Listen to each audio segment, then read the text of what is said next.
Assalamualaikum warahmatullahi wabarakatuh. Ya, selamat datang di channel saya, Rizal Galeri Channel. Kali ini saya akan memberikan tutorial tips bagaimana cara counter agar bisa ramai dikunjungi pembeli.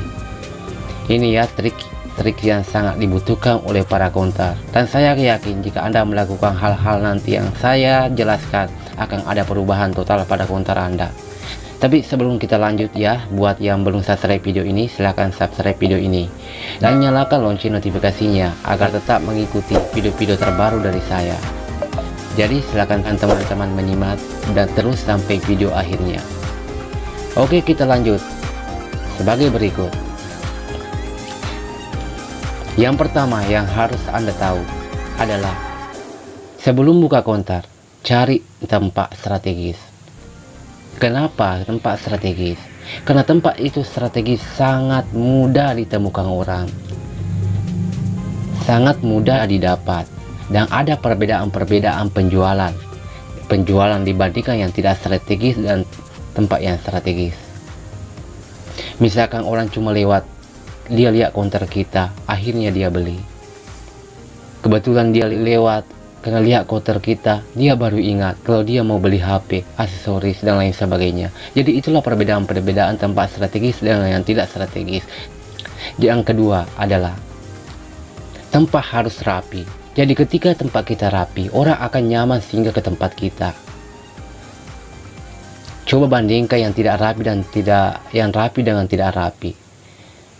Terkadang kita punya banyak barang, karena tidak tersusun rapi, cuma amburadul dibawa, berhamburan dibawa, akhirnya orang berpikir dia tidak mau singgah ke counter kita. Alasannya kenapa? Mungkin tidak lengkap, mungkin barangnya sudah kadaluarsa. Jadi itulah perbedaan atau mungkin barangnya sudah lama.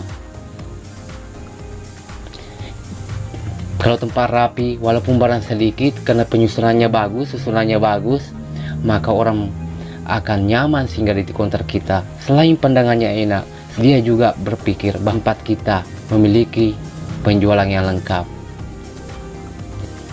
Jadi itulah perbedaan ya teman-teman.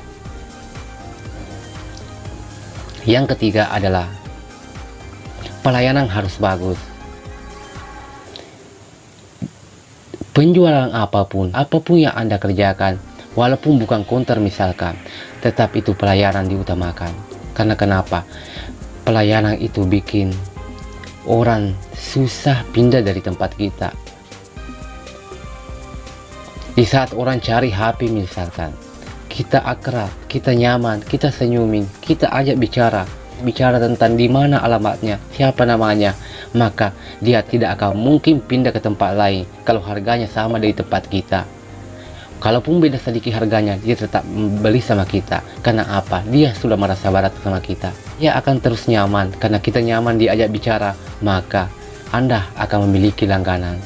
Karena pelayanannya bagus, maka dia betah berkomunikasi dengan kita. Yang keempat, pasang banner atau baleho.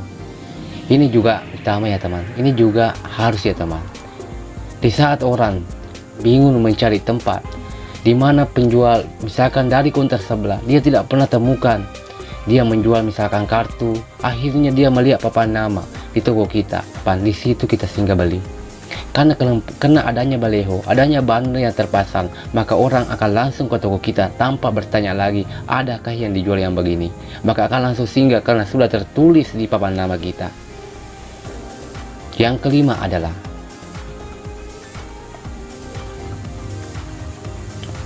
menerima pendaftaran agen pulsa. Banyak yang tidak melakukan ini, yang menganggap menerima pendaftaran pulsa adalah keuntungan yang sedikit.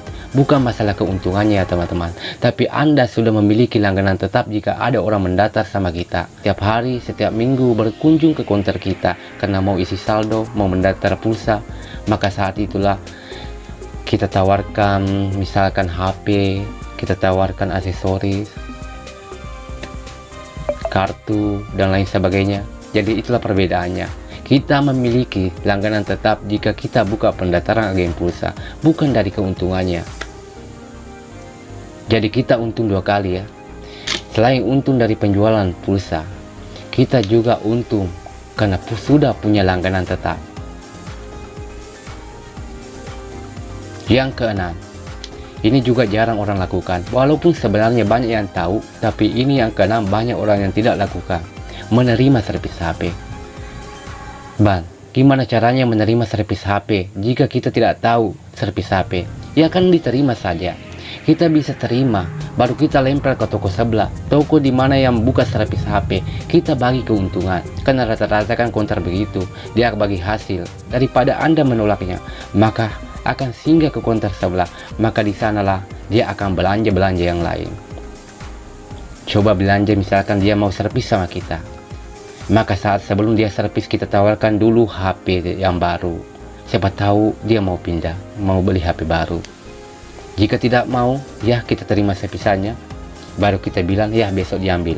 Lalu kalian kasih ke counter lain, maka bicarakanlah sekian biayanya saya kasih orang. Maka selain untung, besoknya kalau ganti layar misalkan, dia pasti kita tawarkan anti gores, kita tawarkan kartu, kita tawarkan silikon. Jadi banyak yang bisa terjual lagi sama kita. Jadi jika Anda melakukan hal ini semua ya, insya Allah akan ada perubahan sama counter kalian. Sekalipun sebenarnya tidak strategis, tapi yang kedua sampai yang kelima, yang keenam Anda lakukan akan juga ada perubahan, sekalipun tidak sebesar tempat yang strategis. Yang pasti ada perubahan. Jadi silakan yang mau lakukan, silakan. Mungkin semua penjelasannya sudah saya jelaskan ya. Dan terima kasih ya teman-teman telah mendukung channel ini. Yang belum subscribe silahkan subscribe dan nyalakan lonceng notifikasinya biar channel ini terus berkembang. Dan setiap info-info, setiap video-video terbaru dari saya dari channel ini, Anda akan langsung melihatnya. Cukup sekian. Wassalamualaikum warahmatullahi wabarakatuh.